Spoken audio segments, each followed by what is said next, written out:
Et c'est parti, bienvenue avec nous pour cette sixième et dernière ronde suisse de la Sheren Cup. Je suis accompagné de Co et on va continuer tous ensemble ce match avec de plus en plus de personnes pour nous regarder dans le stream. Big up au stream.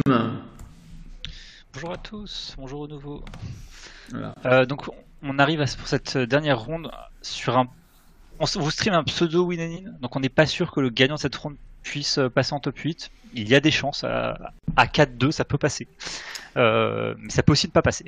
Voilà, ça passe ou ça casse, on ne sait pas encore, tout dépend du résultat de ce match, ça va être très intéressant. Et c'est un match-up qui est aussi original également, donc quoi qu'il arrive, il y aura de la surprise, de l'émotion, de l'action, des saucisses et tout ce qu'on aime. Et surtout, les autres match-up qu'on aurait pu streamer en win and in, l'un des deux joueurs avait déjà été streamé auparavant. Voilà, on essaie de ne pas faire passer en stream deux mêmes personnes en phase de ronde. Deux fois la même personne en phase de ronde. Puis on vous les garde de toute façon, vous risquez de les voir en top 8, on vous garde du bon pour le top aussi. Là on a quand même l'occasion de diffuser un match avec un deck très unique de la part de JD78. On attend qu'il démarre, mais c'est une mécanique plutôt sympa. Qu'est-ce que est-ce que tu es prêt pour voir un match bien surprise? Alors oui, oui, effectivement, le deck de JD est plutôt intéressant. Il y a plusieurs choses qui se passent dans ce deck. Déjà, ça commence. On voit déjà un Smogo. On voit déjà un Smogo. Oui. Ok. Déjà un Smogo. Voilà. Donc de l'autre côté, Smogo. Alors, JD a choisi de commencer. Donc, on a un deck à base de Strikna, ce supporter qui fait qu'en défaussant jusqu'à 2 Pokémon, on peut piocher jusqu'à 6 cartes. Si on défausse un Pokémon, on pioche 3 cartes, et si on défausse 2 Pokémon, on pioche 6 cartes. Il a cette interaction utile quand on défausse un Smogo ou un Smogogo, enfin ce Smogo et ce Smogogo en particulier qu'on peut voir à l'écran. C'est qu'il peut placer un marqueur de dégâts par Smogo ou Smogogo défaussé avec Strikna. Donc, ils sont vraiment faits pour interagir avec Strikna. Strikna qui est la championne d'arène poison de la génération 5 dans Noir 2 Blanc 2. Et c'est une roqueuse, métalleuse, gratteuse, chanteuse, tout ce que vous voulez. Donc elle a low class. Sauf qu'elle est petit poison. Donc elle a Smogo et Smogogo à la place. Mais c'est vraiment cool pour une fois qu'elle est montrée dans le TCG. C'est avec une interaction sympa avec nos petits pollueurs préférés. Et en face, on a un deck McCargo qu'on a déjà streamé 3 fois aujourd'hui, je crois. Bon, c'est le deck qui veut ça. C'est un bon deck, on le retrouve assez régulièrement en ce moment. C'est un deck très populaire en ce moment, Cargo JX. Voilà. Après, il y a une petite particularité celui-là. Thor, Underbright, son pseudo, Thor nous a rejoint très récemment sur le Café Lysandre et après avoir demandé quelques conseils, on l'a aidé à pim son deck Chartor Volcaropod. Et là, on voit qu'il a une liste plutôt poussée et bien installée. C'est vraiment juteux. J'aime voir ça. J'aime voir que l'audace, l'entraide et tout ça récompense les joueurs. En effet. Donc on peut voir que j'ai dit un deck très basé. Enfin, son deck est très basé sur Psystigris, donc ce Pokémon qui double les dégâts, quand il attaque un Pokémon du banc adverse. Donc c'est un très bon. En général, c'est un très bon finisher sur des Pokémon qui partent en retraite pour se protéger sur le banc.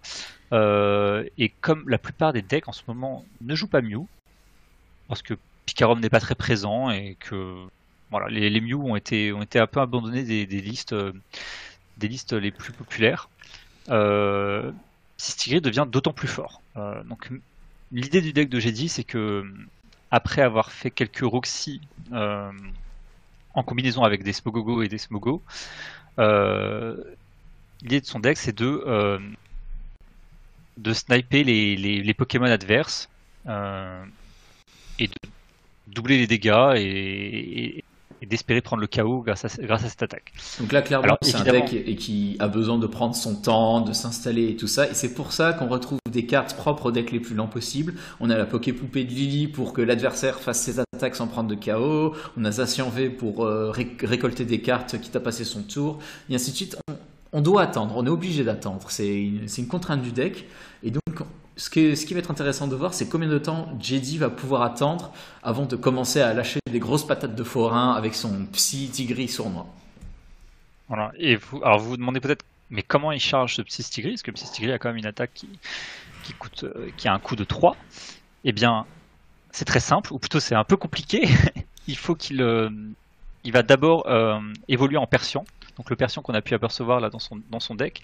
Le Persian qui dit que les Pokémon qui ont l'attaque Caturday, ou C'est une attaque avec un nom de chat, j'ai oublié son nom français, mais on risque d'avoir bientôt. Chamedi, je crois. Cette attaque que certains Pokémon chats ont depuis le set Unbroken Bonds. Donc le Persian, pardon, dit que cette attaque, que les Pokémon qui ont cette attaque peuvent attaquer sans coût d'énergie. Donc c'est plutôt efficace et ça permet du coup au deck de rajouter pas mal de cartes, ça permet au deck de rajouter plus de cartes de consistance ou de rajouter. Ça laisse beaucoup de place. Un deck qui joue sans énergie, ça laisse pas mal de place au deck pour ajouter toutes sortes de cartes pour accélérer sa stratégie de victoire, sa condition de victoire. Et là, on voit une autre façon qu'il a de mettre en place les dégâts, c'est qu'il utilise le Rune Sort, un outil qu'on peut équiper au Pokémon Psy, et quand ils sont mis KO par des dégâts, on place 4 marqueurs de dégâts en face de la façon qu'on veut. Et c'est à la fois un moyen de rajouter plus de dégâts, mais surtout de cibler exactement qui on veut rapprocher du trépas, et permettre à Psy-Stigri de remporter des KO un poil plus vite. Parce que c'est la mécanique avec Strika, elle est sympa, elle met des dégâts un peu partout, mais on peut pas la faire souvent par partie, donc il y a des limites. Donc ça fait partie des moyens que le deck a pour accélérer la fin du jeu. Exactement, c'est une carte qu'on voit plus régulièrement dans Malamar, mais elle trouve sa place dans certains decks de temps en temps, comme Roxy Checkmate. Alors là c'est du Roxy, il n'y a pas du Checkmate, mais on va dire c'est plutôt un deck qu'on qualifierait de Roxy Spread, donc à base de Roxy, de Chapelle des Sentiments, de Smogogo et du coup de Psy-Stigri. Donc là. Donc toi-même tu sais, mais malheureusement, là où il aurait bien besoin fallu d'une Strika supplémentaire pour pouvoir continuer de déballer la combo, au bout d'un moment donné, quand ça va pas et on peut pas faire grand chose. Là il est en posture assez compliquée. C'est coton là, oui. Là c'est coton. Donc là, il aurait espéré à la fois trouver une Strikna sur ce tour-ci, mais également le Miaous, parce qu'il a déjà le Persian en main. Donc... et voilà. Donc Zacian lui donne le Miaous. Donc pour le prochain tour, il va commencer à ce setup. Une fois qu'il aura le Persian, il sera a priori totalement protégé. Son Persian ne pourra pas être attaqué car Tom en face ne joue pas de Gust. Il joue aucun effet qui permet de toucher le banc de JD a priori, et donc absolument aucun. Donc voilà. Une fois que le Persian de JD sera en place, il sera safe et tous ses Psy-Stigri seront équipés pour attaquer sans énergie jusqu'à la fin de la partie. Alors évidemment là il prend un peu de retard en donnant des prix dans les premiers tours. Bon, c'était inévitable avec son départ un peu lent, mais comme on a pu le voir, il pourra revenir dans la partie grâce à ses Poké-Poupées. Donc rien n'est perdu. Tom a placé 3 JX en jeu, donc 3 JX c'est 6 prix. D'autant plus que ça se présente plutôt pas mal. Ouais. Là, il commence à assembler les pièces de son puzzle. Il a d'autres. La Chapelle des Châtiments pour accentuer les dégâts sur le Volcarop GX, le seul Pokémon GX du terrain. Malheureusement, la présence des Pokémon V rend cette chapelle moins puissante. le timing est assez compliqué pour ce deck. D'autant plus que Tom ne joue pas non plus d'amulette des îles, n'a aucun moyen pour ralentir la win condition de son adversaire. Le seul moyen, c'est d'attaquer avec moins de JX. Donc il aurait pu décider d'attaquer avec Gouroutan plutôt qu'avec Chartor ou Mac-Cargo JX. Peut-être qu'il se ravisera dans les prochaines parties. Mais cette partie est loin d'être gagnée pour JD, mais son plan se met en place petit à petit. Et là, il va enfin pouvoir attaquer avec Sistigri et prendre un premier KO sur Mac-Cargo JX, car il lui fera 70 x 2. Alors il décide d'utiliser Fionn. Je pense que Fionn n'était pas nécessaire sur ce tour-ci. Ouais, ça dépend, parce que en fait ce qu'il veut, c'est surtout éviter qu'un attaquant soit devant. Et je pense que Tom aurait pu envoyer son deuxième Chartor V devant pour pouvoir continuer à attaquer. Là, en envoyant Gouroutan, le Gouroutan est bloqué. Et là, je ne sais pas si Tom s'attendait à affronter un tel deck qui soit aussi sournois et imprévisible. Je pense que Tom n'a pas encore... Enfin, je pense que là, il a dû comprendre quelle était la stratégie de JD, mais je pense qu'au moment d'envoyer son Gouroutan, il n'avait pas encore compris quelle était sa stratégie et sa condition de victoire, car il a envoyé un Gouroutan alors qu'il aurait pu envoyer son Mac-Cargo JX, et son Mac-Cargo JX aurait été sauf de l'attaque de Psystigri, parce que Psystigri ne peut attaquer que les Pokémon du banc. Donc le Pokémon en actif n'aurait pas pu prendre ses dégâts. Et là, il va utiliser... Comment va-t-il utiliser à bon escient les dégâts de la rune sort? Je me demande, parce que c'est le plus juste de les placer. Est-ce qu'il devrait continuer de les étaler sur des Pokémon qui attendent sur le banc? Est-ce qu'il a encore une... Ah, il pourrait utiliser le registre ami pour remettre des Stricna dans le deck. Alors c'est étonnant. Ce que JD aurait pu faire là, c'est de mettre les dégâts du spell tag sur l'actif. Alors pas tous, juste en mettre 2. 2 sur l'actif et 2 sur le banc. D'aller chercher Fionn et de forcer le Chartor V actif sur le banc et de taper avec Psystigri dessus pour mettre KO de la même façon qu'il a mis KO le Mac-Cargo JX au tour précédent. Je pense qu'il a eu pas mal de chance, j'ai dit, parce que pour le coup il aurait pu mieux optimiser le Pokématos et utiliser l'ensemble évolutif pour chercher un Smogogo afin d'augmenter ses chances d'obtenir Stricna, mais il y arrivait quand même. La chance serait audacieux, et donc là il va pouvoir faire un gros Stricna et étaler 2 fois plein de marqueurs de dégâts. Ça va être fortiche. Oui, effectivement, grâce à Stricna, il arrive au même résultat que s'il avait mis le spell tag sur l'actif et qu'il avait envoyé Fionn. Donc il va quand même pouvoir mettre KO le Chartor V sur le banc adverse. Et pour le prochain tour, il n'aura besoin que d'un Fionn pour renvoyer le Chartor V sur le banc et le mettre KO de la même façon avec son deuxième Psystigri. Il a déjà le board parfait pour conclure cette partie et gagner la partie 1. Là, il a effectivement réussi à mettre toutes ses cartes en place, et voilà, il a même le Fionn s'il le veut. Il a même le Fionn pour le tour prochain. Il peut même le poser, honnêtement. Enfin, il doit se dire qu'il a peut-être un risque à le poser, donc il ne le fait pas. Prudence et mère de sûreté, comme disait Pavel dans Golden Sun. Incroyable référence. GBA, repose en paix, petit ange parti trop tôt. 2001, 2002 le jeu vidéo, je sais pas, mais effectivement un des premiers jeux de la GBA, et oh la vache, qu'est-ce que j'ai adoré ce jeu. Donc, revenons sur la game. Revenons sur nos moutons. On peut voir qu'il a récupéré des prix un Mystigrix, l'évolution de Psystigri, qui est une addition intéressante car elle permet de taper relativement fort un Pokémon en actif. Donc ça lui donne une option supplémentaire. C'est aussi un Pokémon qui a l'attaque Chamedi, qui attaque. Donc ce Pokémon attaquera également pour un coût de 0 énergie. Je propose de renommer le deck en Chamédisance. Chamédisance. Chamédisance, tout va bien. Moi, j'approuve. Et c'est là où j'ai dit qu'il va peut-être se mordre les doigts de ne pas avoir posé le Fionn. Ouais, là c'est coton. Oui. Donc maintenant il va devoir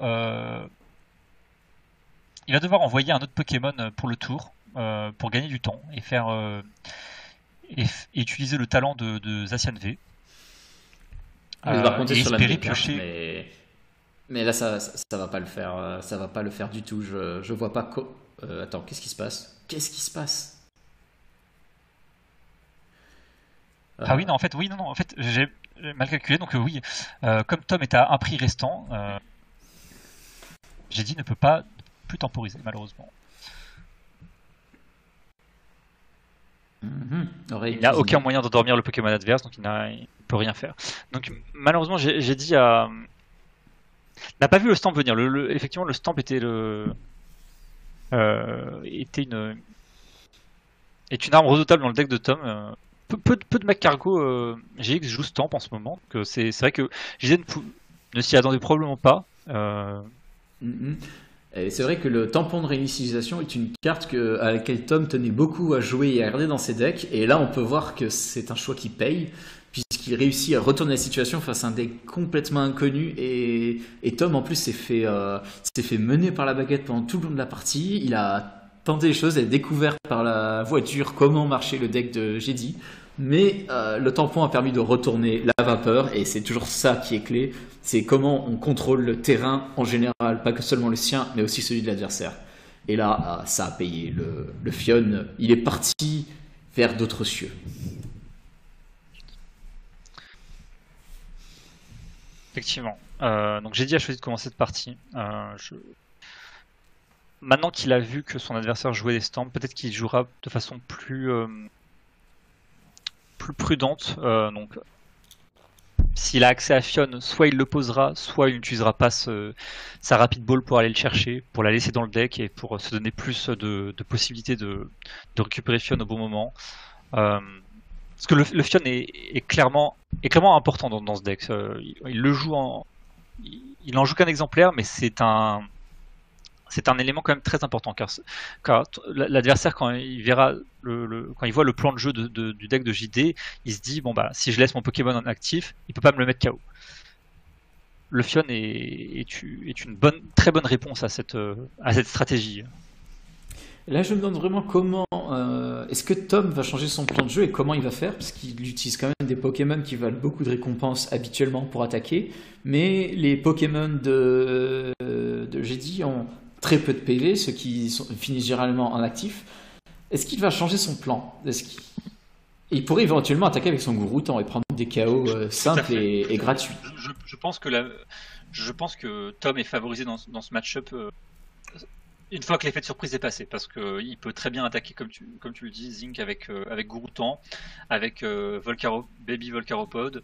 Il n'a pas besoin de poser des JX pour prendre des prix. Et une fois que ça rentre en jeu, ça rendra les choses beaucoup plus compliquées pour le Jedi, parce que c'est quand même des Pokémon qui ont un cap de PV suffisamment conséquent pour faire durer la partie, et le deck de Tom, assez ironiquement, ici, Tom ne veut pas, Jedi ne veut pas que la partie dure éternellement. Parce que plus la partie dure et plus les prix de l'adversaire, les prix de l'adversaire s'envolent et sont piochés. Oui. Et comme on peut le voir dans la façon de jouer de Tom, il a envoyé en actif son Gouroutan, probablement parce qu'il a envie d'attaquer avec sur les prochains tours. Je pense que ça va être son plan de jeu. C'est le moment. Le Gouroutan qui n'est quasiment jamais choisi pour ses capacités offensives. Peut-être que les choses vont changer maintenant. C'est une grande question. Alors là, si GD veut être embêtant, il peut aller chercher Fion et l'utiliser maintenant, ce qui forcerait Tom à ramener un Limagma en actif. Bah là, en l'état, c'est quelque chose qu'il aurait pu faire, mais puisqu'il a deux Smogogo gentiment défaussé, et cette main, effectivement, il a pas mal d'options là, et il peut chercher Fion, mais je pense qu'il ferait mieux de garder son Fion et d'attendre de voir ce qui se pointe en face. Faut mieux l'économiser le Fion à ce stade. Quoique, le méchant tampon qui ferait mal. Honnêtement, je me pose la question. Est-ce que Jedi devrait pousser Tom à sortir son tampon de réinitialisation au plus tôt et ainsi être tranquille en fin de partie, ou est-ce qu'il devrait la jouer économe du début à la fin?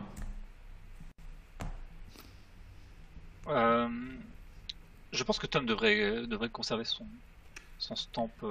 Mais est-ce que JD devrait le tenter, devrait lui donner la tentation forte de jouer le stamp et voir si Tom tombe dans le piège, ou est-ce qu'il ferait mieux, ou est-ce qu'il ferait mieux de ne pas compter sur cette arme-là? De toute façon, j'ai dit, il n'a pas énormément de choix. Il a besoin de jouer ses cartes. Il a pas une main extraordinairement. Enfin là, après le talent de Zacian, il aura conséquente, mais je pense que de toute façon, Tom intelligemment attendra avant de jouer son stamp s'il a la possibilité d'attendre, parce que le deck de Jedi prend des récompenses. Donc c'est pas nécessaire de le stamp avant. Surtout que Tom, au final, peut très bien jouer sans JX, donc il peut ralentir la condition de victoire de Jedi. Et Jedi a besoin que son adversaire pose des JX en jeu pour gagner plus rapidement. Donc un stamp peut lui faire très mal. Et donc là, on voit que Tom a complètement adapté le plan de jeu. Je ne vois toujours pas de GX. Il défausse son Volcaropod GX, donc il a compris. Il va utiliser uniquement ces petits Pokémon qui n'ont pas besoin d'évoluer. Et là, oh là là là là là là, qu'est-ce que va donner la partie? Ça va être complètement différent de la première.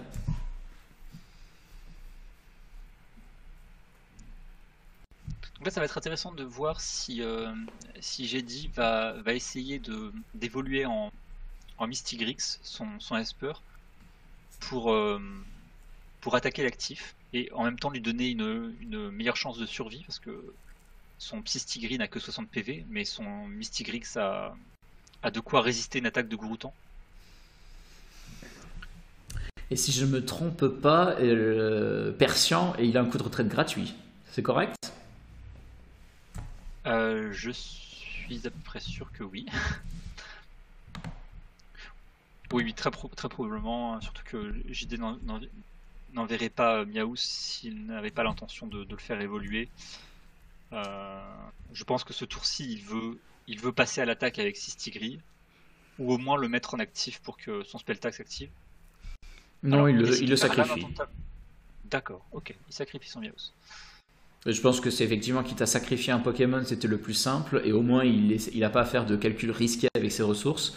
Là, il a quand même collecté des bonnes ressources qui lui permettent de continuer son plan de jeu au prochain tour. Au final, Jedi est plutôt pas mal, il est plutôt en bonne posture, car si Tom décide de ne jamais faire évoluer ses Limagma, ils sont au risque de KO par Stricna. Ok, donc il en évolue un, mais le deuxième devra également évoluer. Mais même en évoluant un, il est pas loin d'être Mikao, car le faire évoluer, ça ne lui donne que 10 PV de plus. Volcaropod n'a que 90 PV et Limagma en a 80. C'est vraiment un bonus de PV qui est très limité. C'est très limité. C'est vraiment pas attendu comme situation. Je connais pas beaucoup de Pokémon qui évoluent en gardant exactement les mêmes PV. Je sais que Type 0, quand il évolue en Sylvalier, dans le jeu vidéo, ça change quasiment pas ses statistiques. Donc c'est peut-être le seul cas du jeu vidéo où en évoluant, tu deviens pas plus fort. Mais je pense que ça s'arrête là dans le jeu vidéo. Et là, en carte, on a la famille de Limagma Volcaropod où tu passes de 80 à 90 PV. Bravo, waouh, incrédible. Que dalle, rien du tout. Alors, il trouve Stricna sur son portant. Il fait au moins une phase sur Apaball. Donc il va pouvoir rajouter 2 marqueurs de dégâts sur tout le pan adverse, ce qui est plutôt très bon. Je connais les championnats du monde où une partie très critique a été perdue pour avoir fait 3 piles à la suite. Là, heureusement pour lui, il a fait un face, c'était le seul face dont il avait besoin. Et donc, waouh, tous ces dégâts qui s'enchaînent, mamma mia. Donc là, peut-être que la stratégie de JD, ce sera d'envoyer la P et d'essayer de faire des Roxy tous les tours pour gagner du temps et pour forcer Tom à sortir ses JX, tout simplement. Une façon comme une autre, même si les GX qui apparaissent en toute fin de partie auront beaucoup moins de dégâts dessus, et donc c'est assez compliqué. Si Tom attend le dernier moment pour mettre en place ses Pokémon qu'on double, ça va pas forcément avancer Tom plus que ça.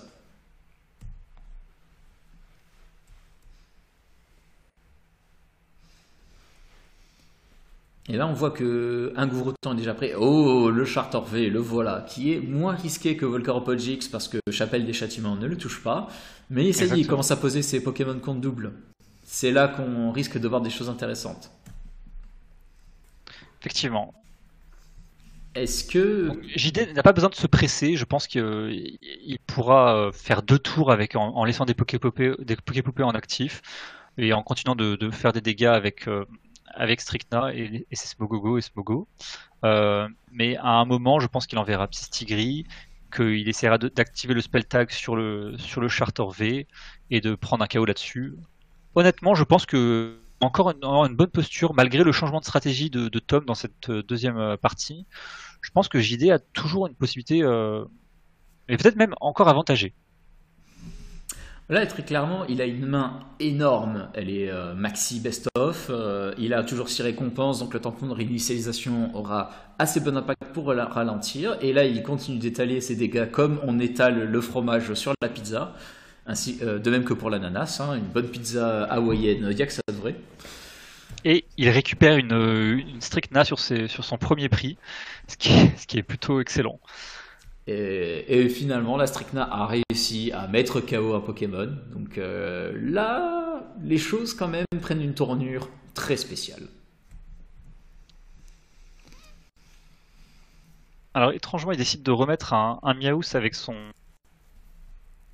Lanas Fishing Rod. Peut-être qu'il a encore peur d'un quelconque Gust, effet de Gust dans le deck de Tom. Ce qui est raisonnable, hein, ce serait bête de perdre sur ça. C'est peut-être pour ça qu'il a posé 2 Poképoupées en même... Attends, qu'est-ce qu'il a fait? Ah, il remet une Poképoupée dans le deck. Il choisit de les remettre dans le deck. Alors c'est étonnant. Ah, il compte... Ah oui, il change de plan. Il veut utiliser Runesort et donc il veut pas avoir de Poképoupée ni dans sa main, parce que c'est une carte qu'il ne veut pas, ni dans ses prochaines pioches. Ah, c'est intéressant. Maintenant, elles sont bloquées au fond du deck. Elles sont bloquées au fond du deck, mais sur un stamp, ça n'a aucune importance parce que le stamp remélange. Donc je n'ai pas vraiment compris pourquoi il a préféré renvoyer ses Poképoupées dans le deck alors qu'elles lui permettent sur un stamp de gagner du temps. 2 Poképoupées, c'est 2 tours de gagner sur un stamp. Et c'est pas le stamp qui l'inquiète. Je pense qu'il essaye d'obtenir une autre carte parce qu'il compte faire Stricna au prochain tour, mais il veut éviter de piocher une certaine carte. Mais il ne veut en même temps pas mourir au deck. Je pense qu'il commence à s'inquiéter pour la taille de son deck, non? Il lui reste 12 cartes dans son deck. C'est-à-dire qu'il peut remettre ses Poképoupées au moment... Enfin, quand il le décide. Il est pas forcé de les... Enfin, il risque pas de perdre au deck au tour d'après en faisant une Stricna. Stricna ne pioche que 6 cartes, donc le risque pour moi n'est pas... C'est un risque non existant ce tour-ci. Peut-être que le tour d'après, il aurait voulu mettre ses poupées, mais ce tour-ci, c'était un risque plutôt inexistant. Ouais, mais imagine qu'il donne des idées à Tom et que Tom se dise « Ah bah tiens, je pourrais carrément gagner à la meule. » Parce que Tom, il a cette option-là. Il a une option de gagner à la meule. Tout à fait. C'est une bonne remarque. Alors espérons que JD n'a probablement pas oublié la JX de Macargo. Ah, et c'est à lui de sortir le tampon, El Famoso tampon qui a coûté la première partie de Jedi. Il va essayer de retourner cette arme contre Tom pour cette fois. Voyons voir si ça a marché. Donc, espérons qu'il remette une carte dans son deck. Alors là, je pense qu'il a totalement oublié la GX de Macargo, vu qu'il n'a pas remis de carte dans son deck. Donc il a 5 cartes dans son deck. Si Tom pioche Macargo GX plus une énergie, il gagne la partie. Ça peut être fatal. Bon, déjà les énergies, c'est sûr. Tom joue rapidement. Ah, une énergie. Et voilà. Et malheureusement, JD a oublié la GX de Macargo. Alors qu'il avait la victoire au tour d'après, malheureusement. Et c'est là, oh là là là là là là. C'est dommage de faire comme ça, mais c'est spectaculaire. C'était pas prévu, et c'est Tom qui passe. C'est lui qui a la win. Est-ce qu'il a la in? La réponse au prochain épisode. Bravo aux 2 joueurs pour ce match vraiment unique. Bravo à Tom pour ses retournements de situation de toute fin de partie. JD pour sa gestion pendant tous les tours. C'est vraiment une belle ronde, un beau spectacle et une belle façon de terminer les rondes suisses pour cette Chiren Cup. On se revoit pour les tops dans un petit instant. Merci à vous. Merci à tous.